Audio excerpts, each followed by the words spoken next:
Hello everyone, I'm Thea Hartley from First Aid for All, and today we're going to be talking about burns, hypothermia, and heat stroke. As you may know, if you've watched my previous videos or my intro video, you know that I'm doing this for my Girl Scout Gold Award, and it's part of my project First Aid for All, which aims to increase public education and awareness of first aid especially for children and adolescents. Now, last video, we talked about injuries to the bones, joints, and muscles, and this video, we will be talking about burns, hypothermia, and heat stroke. Let's just get right into it. So, burns can be very, very painful and can cause a lot of pain and harm to our body, not just to our skin, but also to the inside. We can get burns from cooking, certain chemicals, or if we touch something that is outside in the sun that is just too hot. Burns we get from hot things are called thermal burns. We can prevent thermal burns by being very careful around things that are hot, such as being careful in the kitchen and preventing fires, making sure that the stove is clear when we're cooking, that we don't have wires exposed, and that our smoke detectors have batteries that are always up to date, as they can notify us to get out of the house if a fire is happening. So if you are ever in a dangerous situation involving a fire, it is best to stay away from the flame in order to avoid injury. Make a plan with your family about what to do if your house is ever on fire, and plan and try to carry out a fire drill in your house if you ever want to be prepared. So fire gets bigger with oxygen. So the less oxygen we let in a fire, the more likely it will to go out. This is why rolling and dropping helps put out flames. I'm sure you've heard stop, drop, and roll, and this is why we do it. So for burns, if they do happen, someone with serious burns should be taken to hospital immediately, so make sure to always call 911, and they'll tell you exactly what to do and send an ambulance for you. For less serious burns first, run the burn under cold water. Don't apply ice because this can damage the skin more and be much more painful than cold water.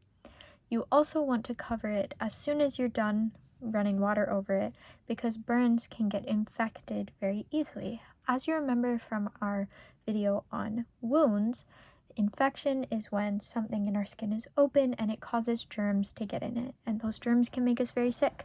So we want to cover it to make sure those germs don't get in there. Just make sure to keep an eye on them and make sure they don't develop shock, which you can learn more about in my video about shock, which we talked about in our earlier video. So yeah. So sunburns are a different kind of burn. And you usually don't need to go to the hospital for them, but they can be quite painful. I've had them before, I can tell you. You do not want a sunburn.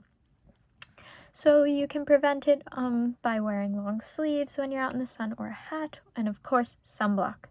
But if that doesn't work and you do end up getting a sunburn, you want to make sure that you're not dehydrated, because sunburns can dehydrate you a lot, so make sure you drink lots of water. And for pain, you can apply sun lotions or aloe vera, and that'll lessen the pain. Just make sure you stay nice and hydrated and don't put hot water on them because that'll hurt a lot. So yeah. So I live in a place that's very hot, and we go through something called heat exhaustion. So that's basically when you're out in the sun for too long, you're playing too hard, you don't drink enough water, and you get real sick from not being inside in the cool and not drinking water. So to prevent heat exhaustion, stay inside on those really, really hot days. Just drink lots of water, stay nice and hydrated, cool down in the pool, and just don't do too much exercise outside on a very, very hot day because it could make you sick. Some signs of heat exhaustion are dizziness, lightheadedness, or even fainting. You can also have panting, so breathing really fast, fatigue, or even nausea, like your tummy hurts. For first aid, someone with heat stroke or heat exhaustion, try to get them in a cool place as fast as you can. Get them under an AC, into a fan blowing into their face. Just make sure they sit down, rest, and hydrate. Make sure they're in a cool place and give them a tall glass of water. If none of that works and they're still feeling sick, it's probably best they get to a doctor or a hospital just to make sure nothing else is wrong with them. And if they go unconscious, it's best to call 911 or take them to a hospital just to get them checked out. So for ill effects of the cold, that's basically when you get sick from it being too cold outside. So something you can get is called frostbite, and it's when part of your body, so your fingers or your nose, freezes because of how cold it is. Usually, frostbite occurs on parts of the body that we don't really need to survive, so our fingers or our nose or toes. But obviously, we still don't want it. It hurts. So to keep from getting frostbite, make sure you avoid super, super cold temperatures. And if you have to go out, just bundle up, cover those areas, make sure you're super warm. Just try to stay nice and covered. So some symptoms of frostbite: your skin can become really, really red and flushed and then change to like a grayish blue color.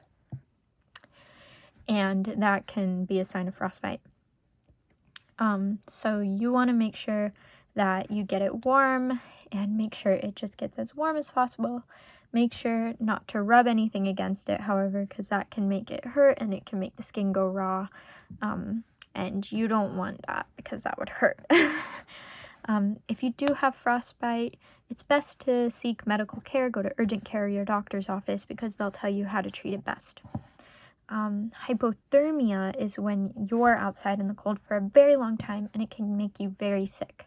So hypothermia is caused by prolonged exposure to the cold, and some symptoms are drowsiness, numbness, and unconsciousness, and also like a very, very cold body temperature when you touch.